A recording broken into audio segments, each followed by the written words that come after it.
naman o historical places ng Maynila.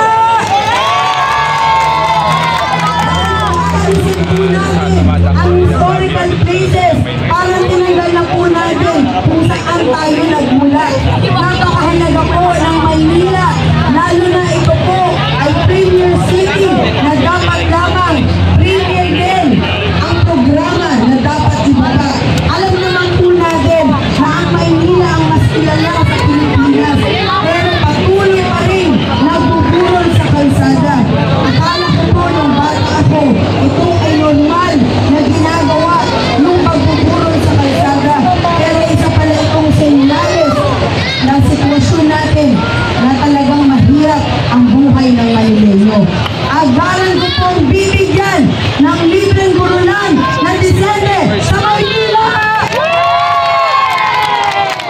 Na dapat lang itong mga bagay na ito ay matagal na po natin nakamutan sapagat ang budget ng Maynila ay 34 billion a year na dapat makita ng Maynileño!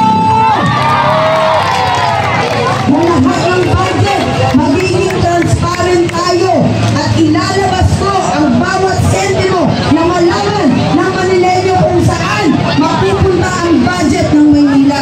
Ito na po ang umpisa na kailangan nating aksyonan at pagtulungan at pagkaisahan na dapat tayo po ang siyang makinabang sa lahat ng programa at budget sa Maynila. Hindi na po ako papayag na iilang tao lamang ang yayaman at kakain sa araw-araw. Ito po dapat ay mapunta sa Maynileño. Ano ang hirap ng buhay natin? Ito po ay pasasalamat sa mga senior citizen na matagal pong nagtiis sa hirap na walang gabot, walang pagkain at walang malapitan. Masakit po para sa aking damdamin na makita na umabot po tayo sa sukdulan na tayo po ay wala nang magawa. Binibili ang ating pagkatao, binibili ang ating boto. Pero lagi niyo pong tandaan na anumang desisyon natin, kailangan lagi nating isipin ang kahihinatnan nito para sa ating pamilya. Hindi ko po sinasabi na ako po yun, pero ang gusto ko lamang sabihin sa inyo na kailangan piliin po natin ang tamang tao na maglilingkod para sa atin. Kailangan ito po ay may puso at malasakit at higit sa lahat, bababa at iaapak ang paa sa lupa para higit tayong maabot lahat dito sa Maynila. Ako po si Mara Tamundong, ipinanganak at lumaki sa San Andres Bukid, Maynila, na ang tanging pangarap ko lamang ay makita po ang Maynila katulad ng dati. Pangarap ko po na mabalikan ang nakaraan natin na ito po ay isang maunlad na lugar. Pangarap ko po na makita ang mga senior citizen natin na talaga namang may programa at hindi na mo problema. Dahil ako po ay isang magulang na. Alam ko po kung anong nararamdaman ng mga lolo at lola. Mahirap pong isipin na tayo po ay nanlilimos para sa atin. Mahirap pong tanggapin na ang mga senior citizen natin ay nagpapakahit lumabas ng bahay para lamang kumita. Kaya ito po ay wawakasan ni Mara Tamundong para sa tunay na programa sa Maynila.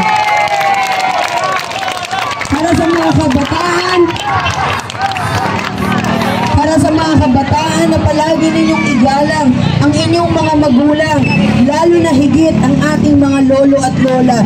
Dahil kung hindi dahil sa kanila, walang gigising ng maaga para magluto ng pagkain, walang mamamalengke, walang magpaplanja ng damit at maghahatid sa eskwelahan. Dapat isipin natin na ang ating mga magulang ang naging daan para tayo ay lumaki ng maayos. Kailangan palagi kayong magpasalamat sa nanay at tatay, sa lolo at lola, sa araw-araw na binibigay nila ang kanilang buhay para sa atin. Maging magalang sa ating mga magulang. Ano ang sinasagot ninyo kapag kayo ay kinakausap? No at opo at lagi magmamano. Ito po ang tanda ng ating kaugalian bilang isang Pilipino na hindi kailanman dapat inaalis sa ating mga kabataan dahil sila pa rin po ang susunod na henerasyon na magpapatuloy po ng magandang hangarin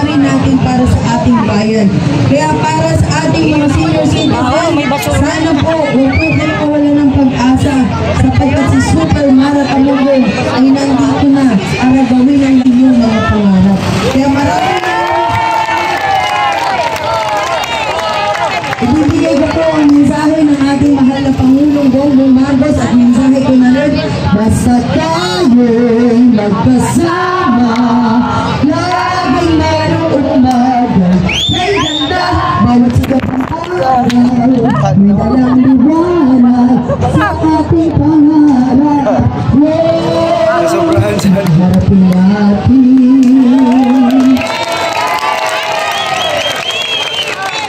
Nagbibigay po ng maiging mensahe ang ating Vice Mayor, Pili Alice, na aking kapartner po sa lahat ng programa.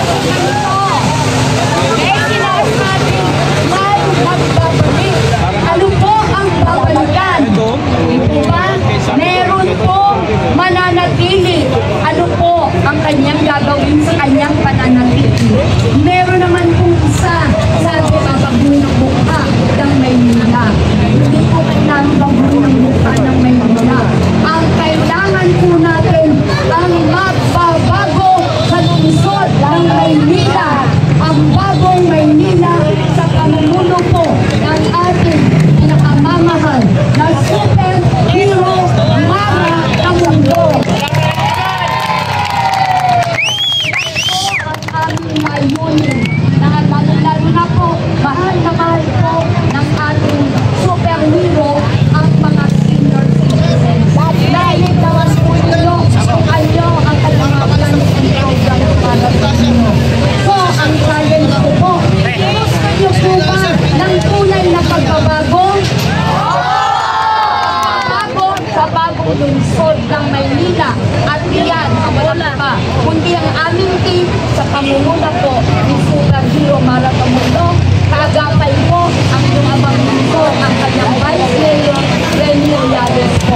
Lagi po maglingin po sigaw po natin, bago naman!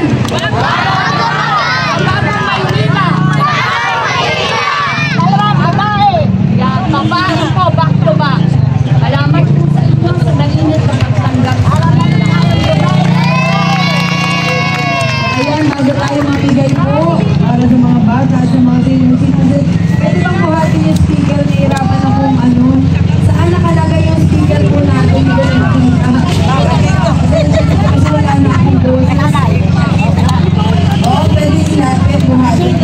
Siyempre, alam niyo naman, nararamdaman ko po yung nararamdaman ninyo. Talagang mahirap pong magtiis. Pero lahat po ng bagay ay may magandang dahilan. Marahil ito po yung oras na talagang inantay ng Panginoong Diyos na ako po ay makarating dito sa inyong harapan para ako po talaga ay magbigay ng totoong paglilingkod para sa inyo dahil sabi ko nga mahirap po maging senior citizen. Ako po 47 pa lang ako pero parang naging senior citizen na po ako.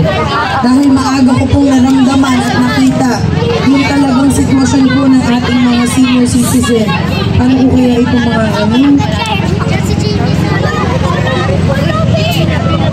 So, ako naman po ay narito para lamang talagang naka-bluetooth ba ito?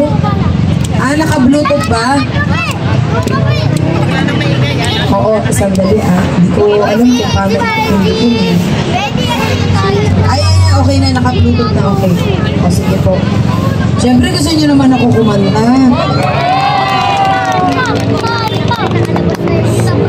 Sa bagay, hindi naman tayo maghapon nakatayo no po. Ngayon lang po sakali. Kasi kailangan maramdaman niyo po itong awitin na ito dahil ito po ay para sa ating mga magulang.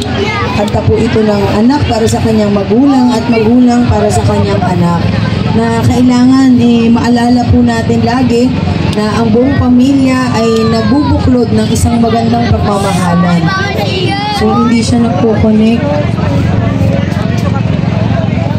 Sandali lang po. Last na.